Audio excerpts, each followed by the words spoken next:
Not so long ago, hunting used to be a passion widely accepted by society. However, in the last decade it has become stigmatized by the media and the anti-hunting groups as one of the most repulsive pastimes. Myself, I am unable to leave these unfounded slanders without a word. I have talked a lot about it in my books and articles, but this time I am going to prove in reality that under the right conditions, it's only hunting that can actually do something for the survival of the wildlife. Over the years, I have experienced that donations and financial help are not at all certain to end up in the right place. However, during one of the Safari Club gala dinners in Las Vegas, I heard a presentation by Ivan Carter, the famous conservationist, on the fight against poaching and on wildlife conservation. I liked his plans, goals, and his way of thinking so much that I immediately offered a more serious sum to his foundation. At the same time, I told that I would be happy to take part with him in activities that would make the local population interested in protecting wildlife. Bela, said Ivan, I would like you to meet a good friend of mine tomorrow morning, Mark Haldane from Mozambique, who shows fantastic results in wildlife conservation. We are going to present this initiative in a huge hunting area where wildlife conservation stands at such a high level today that it could set an example for the whole of Africa. Thanks to their activities, the area almost completely deserted earlier, in just 25 years became a region today which is one of the most abundant in wildlife in Africa.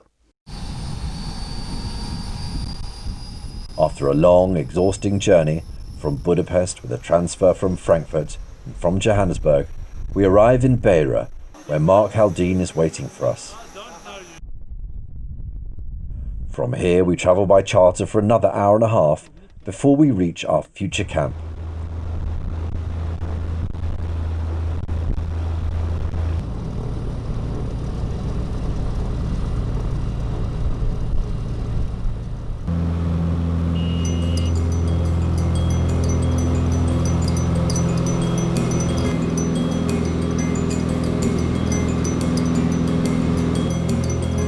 The coastline of Mozambique is quite extraordinary. Fortunately, this has not yet been discovered by mass tourism. Soon we are flying over the Pungwe River. It's already the edge of Mark's territory.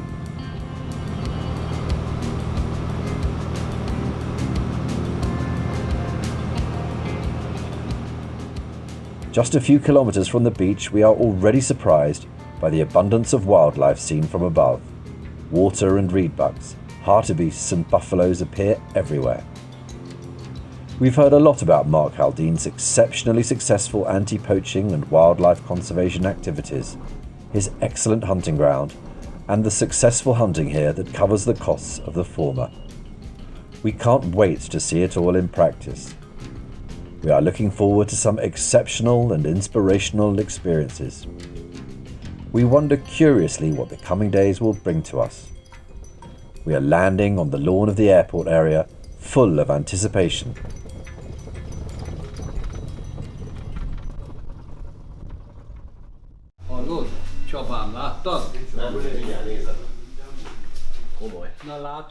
In the breakfast area, we admire the excellent game hunting photos on the wall.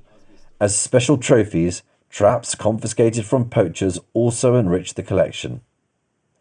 Mark has an incredibly well-equipped professional team to handle this activity. They are like some counter-terrorism group. Several helicopters and off-road engines are at their disposal. They can intervene at any time. They practically act like a well-trained military detachment. They are constantly taking care of the area, its wildlife and tranquility. And the financial basis for all of this is created by hunting. Just like real commandos, before the action, preparing for any eventuality, they disguise themselves in the way of jungle warriors, so that their sweaty skin will not sparkle in the sunlight, which can become their traitor.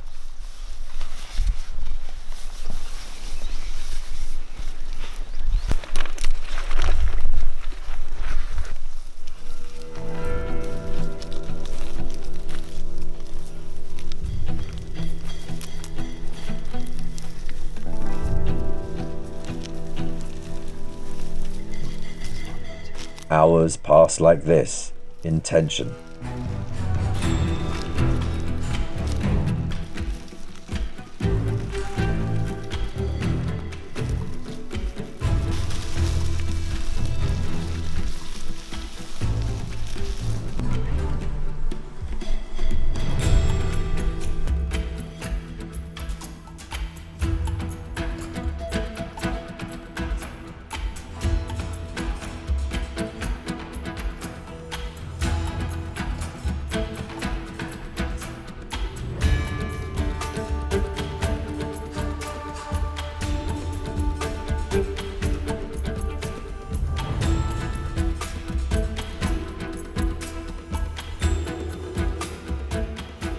A slight smell of smoke was swept towards us by the breeze from somewhere in the bush, and then in the distance we also caught sight of the rising smoke.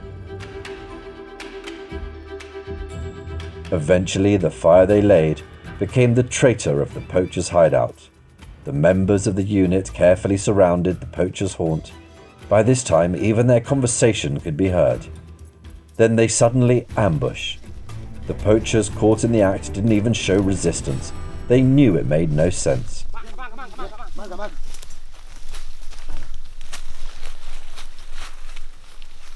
This time it was managed to avoid a more serious conflict. Then the poachers are handcuffed. They are then handed over to the authorities. They put them in custody, but after 2 days, until the proceedings are completed, they are released again. Across Africa, there are 3 well-separable types of poachers. The first type shoots the game without permission, so that his large family and children have something to eat.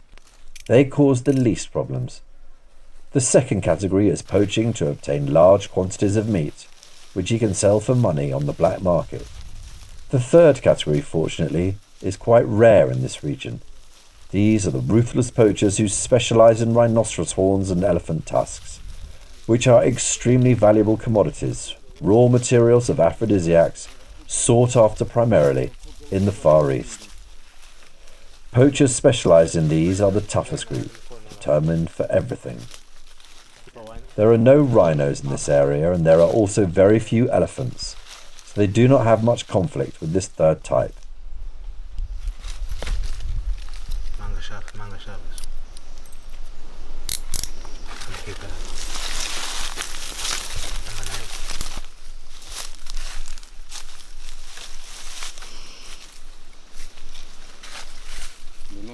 The traps and snares set by the poachers are also turning up. They were made to collect about 10 to 15 pieces around their camp on an area the size of a football field. These devices kill the animals that step into them with cruel brutality. They have no chance of being released alive. Every year, Mark Haldane takes 50 of the collected traps with him to the SCI convention in Las Vegas, where he offers these special exotic hunting gears to collectors and always sells all to the last piece. The money received in this way is then used to fight against poaching to protect the wildlife and its habitat. Not only are these objects, but also Mark's idea is a real curiosity. This is real wildlife protection.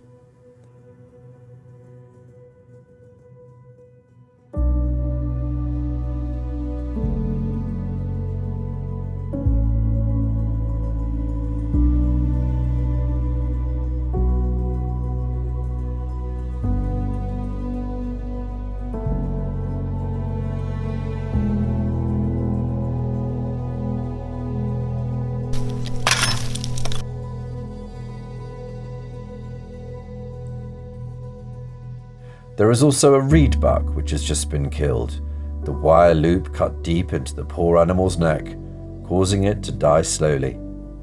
In recent years, poachers have wreaked unprecedented havoc across Africa.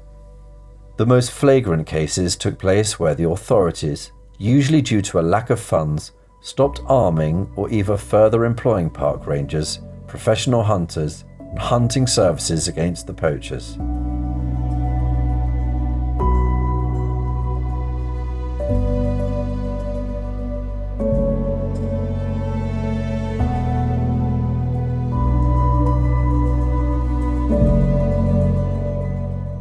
A summary of the 2018 Black Chronicle about the devices found by Zambezi Delta safaris in its territory and the game loss caused by poachers.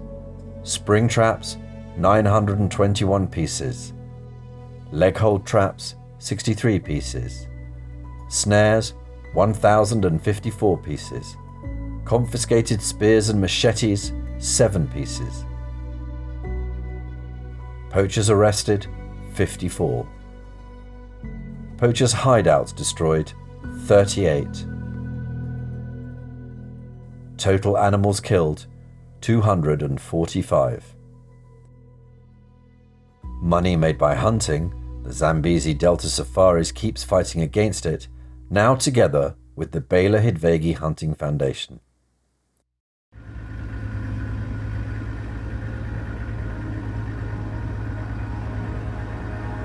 Driving in the area in the vicinity of man-made areas, the signs and effects of excessive deforestation are immediately apparent. The cut-down trees are used as firewood for charcoal production, while locals try to grow crops on the lands thus obtained.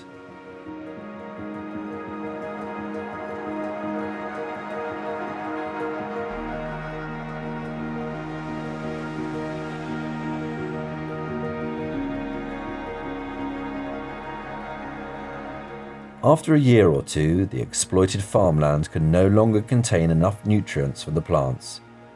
Then more and more areas are burned. The rainforest and its wildlife is shrinking, while the man-made destroyed countryside is expanding continuously. The state of education in the backward parts of Africa is still tragic today. The proportion of young people is extremely high. This places so heavy a burden on governments that they finance more than half of their education expenses from foreign aid. But despite the donations, there is a lack of school children. Only a few children receive regular education because it is surrounded by a lack of interest. The locals believe that education deprives children of the values of their local culture and ethnic traditions. This encourages parents not to send their children to school. The lack or a low number of school buildings, incompetence, or an insufficient number of teachers further increase the range of problems encountered in education in Africa. Children are more likely to never learn to read or write and not move up the social ladder.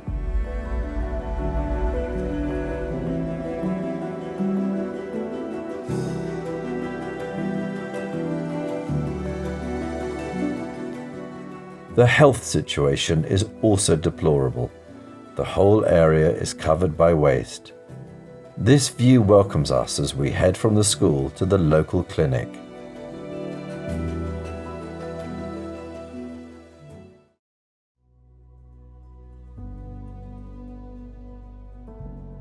Malaria mosquito-borne infections cause about 350 to 500 million malaria cases a year, resulting in more than 1 million deaths. And in Africa alone, the annual mortality rate is 25% under 5 years of age. Since its discovery, HIV-related AIDS has killed more than 36 million people.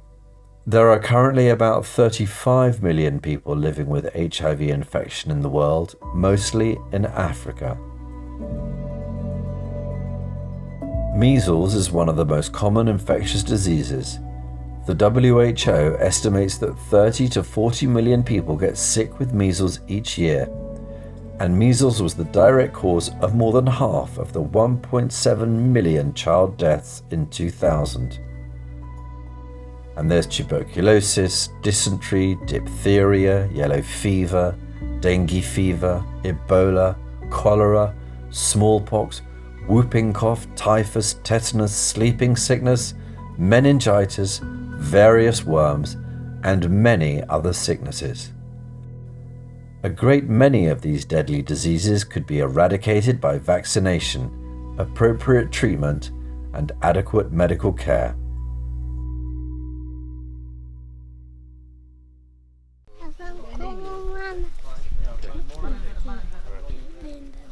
All of these circumstances exist, even though the foundation, led by Mark Haldane, invests a great deal of energy in improving the living and food conditions of the local population. Lack of carbohydrates in the diet of locals is also a source of many health problems. With the support of the Bela Hidvegi Hunting Foundation, the Zambezi Delta Anti-Poaching Foundation has purchased 70 beehives. Most of these hives have already been occupied by bee colonies, which are already working and collecting honey.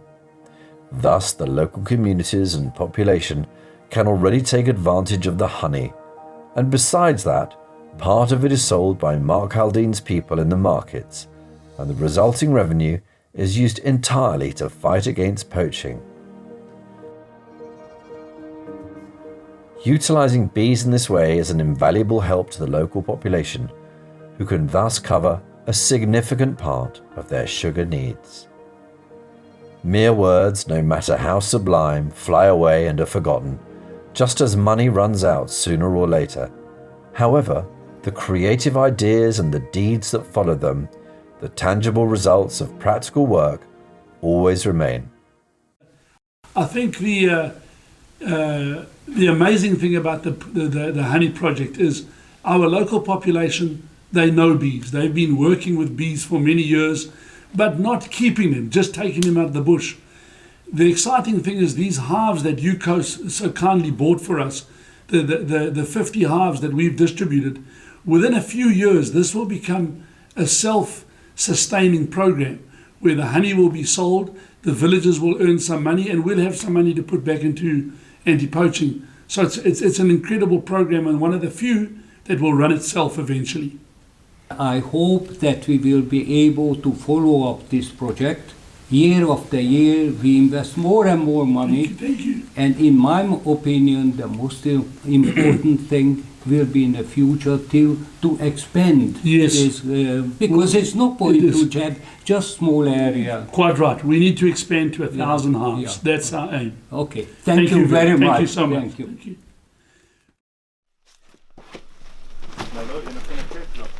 The game shot by hunting guests through professional hunters in Mark's area is utilised to the last bite. Members of local communities, especially children, as is generally the case across Africa, are severely malnourished, which adversely affects their health.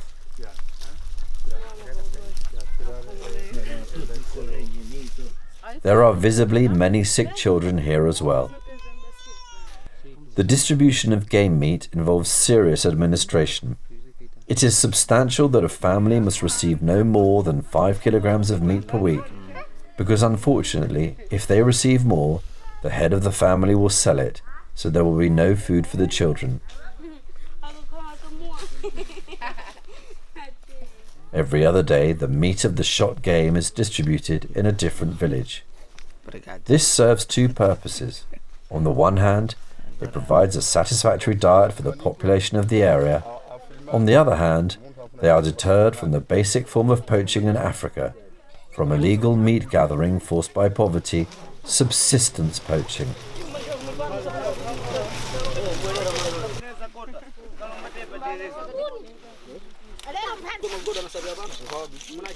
This way, the head of the family does not have to shoot game to bring food to his starving family, and that is, of course, also spectacularly appreciated by the wildlife.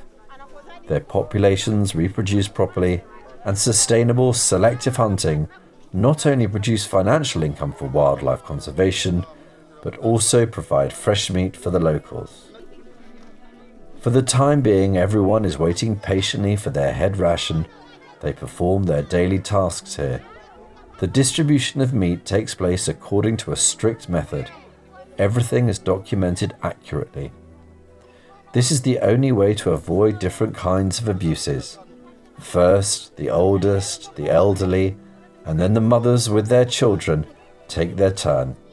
There are a great many children. In Africa, the crisis was created by drought, originating from climate change, civil war turmoil, and inflation together. 1.4 million children will not survive hunger without aid. The natality figures here are simply astounding to the European eye.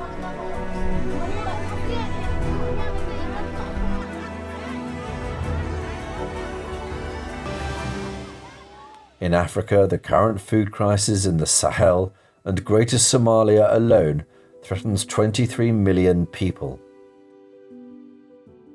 Many of them could die of hunger any day. Famine is currently the greatest threat lurking for the human population.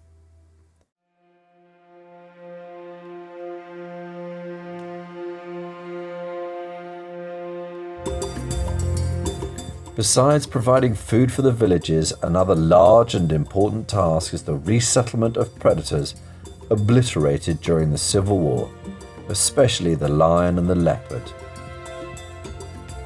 Originating from some translocated individuals, a new population of lions is being formed. The life and reproduction of the lions, marked and equipped with transmitters, are closely monitored. This has been rewarded within a few years. More and more big cats are now roaming the area.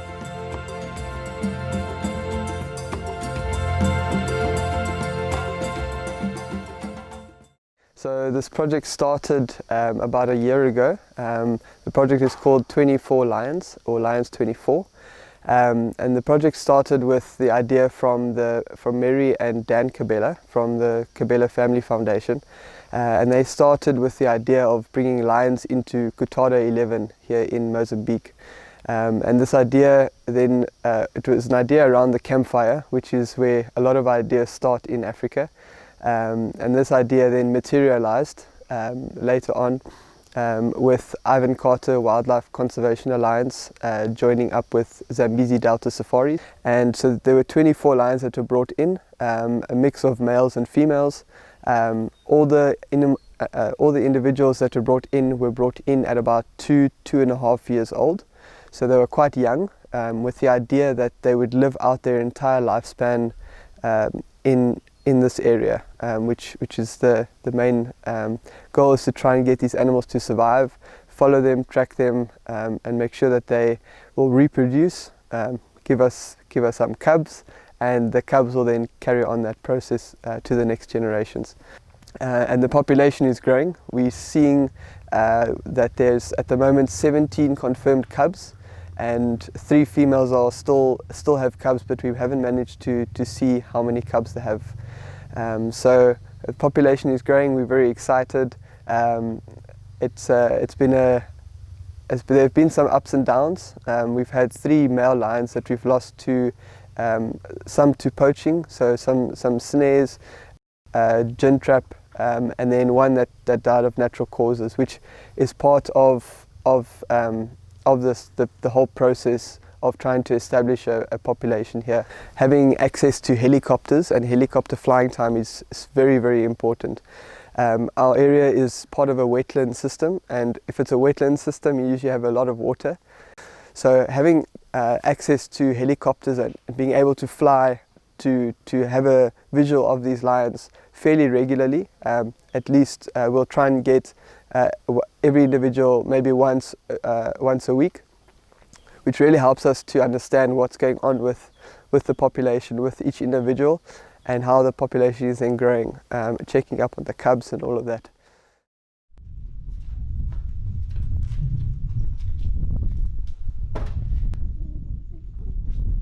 Mark Haldine's hunting block receives a grant from the Dallas Safari Club and from the Kabela Family Foundation to cover the flying hours of the helicopters, thus helping to protect African wildlife and effectively combat poaching.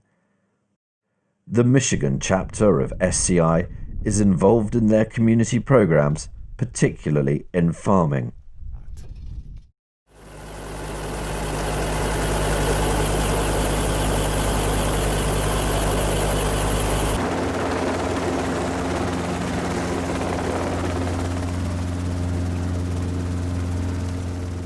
The abundance and diversity of the wildlife here is partly their result and success. This also proves that instead of the path of financial aid, which is always unpredictable, it is much more useful and effective to donate the purpose-oriented work equipment and objects necessary for wildlife protection to the right people and organizations. They are the ones who can use these tools in their everyday work, thus helping their very difficult and not always safe activities for the conservation of wildlife, so they are engaged with unconditional commitment.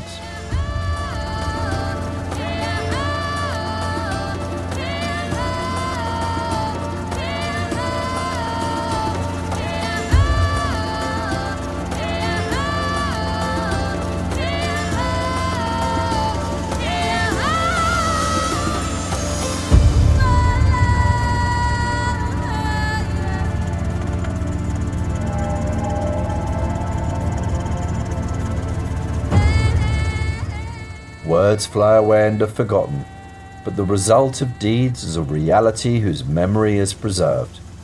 Because rationality always resides in action, not in beautiful ideas or what one believes. Our actions are that set things in motion.